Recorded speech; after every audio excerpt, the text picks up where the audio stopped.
আসসালামু আলাইকুম রহমতুল্লাহি ওবরাকাতুহ। আলোচনা করব সিংহ পলায়ন করতে দেখলে কি হয়, অথবা সিংহের উপর লড়াই করে জয়ী হতে দেখলে কি হয়। এই বিষয়ে আল্লামা ইমাম ইবনে সিরিন সহ অন্য স্বপ্নের বিষয়ে অভিজ্ঞ আলেমগণ কি জানিয়েছেন, আলোচনা বুঝতে সাথেই থাকবেন। যারা এখনও চ্যানেলটি সাবস্ক্রাইব করেননি, সাবস্ক্রাইব করতে ভুলবেন না। সিংহ পালায়ন করতে দেখা, যদি সিংহ তাকে তালাশ না করে তাহলে বুঝতে হবে সে ভীতিকর বিষয় থেকে মুক্তি পাবে। সিংহের গোশত খেতে দেখা, স্বপ্নদ্রষ্টা সম্পদ অর্জন করবে, শত্রুর মোকাবেলায় বিজয় পাবে। তদ্রূপ যদি কেউ স্বপ্নে মাদি সিংহের দুধ পান করে তাহলে বুঝতে হবে সম্পদ অর্জন অথবা শত্রুর মোকাবেলায় বিজয় পাবে। মাদি সিংহের গোশত খেতে দেখলে স্বপ্নদ্রষ্টা বাদশাহ এবং বিশাল রাজত্বের অধিকারী হবে।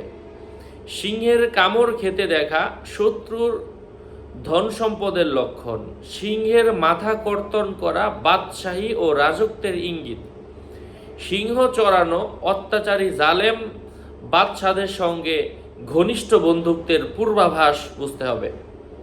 সিংহ কাউকে পরাস্ত করতে দেখলে স্বপ্নদ্রষ্টা জ্বরে আক্রান্ত হবে, কেননা সিংহ সর্বদা জ্বরাক্রান্ত থাকে।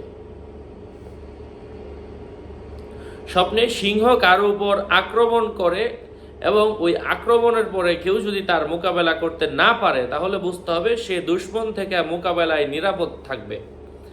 শত্রুতার স্থলে বন্ধুত্ব স্থাপিত হবে। সিংহের উপর আরোহণ করতে দেখা বিপদের আলামত। সিংহের বাচ্চা দেখা ভয়ে ভয়ে সন্তান লাভ করার লক্ষণ। সিংহকে হত্যা করতে দেখা বুঝতে হবে সকল দুশ্চিন্তা থেকে মুক্তি হবে। নিজেকে সিংহ হতে দেখলে সে অত্যাচারী হবে। আশা করছি বুঝতে পেরেছেন। আরও আপডেট পেতে সাথেই থাকবেন। সকলের মঙ্গল কামনা করে এখানে শেষ করছি। দেখা হবে অন্য কোনো এপিসোডে। আসসালামু আলাইকুম ওয়া রাহমাতুল্লাহি ওয়া বারাকাতুহু।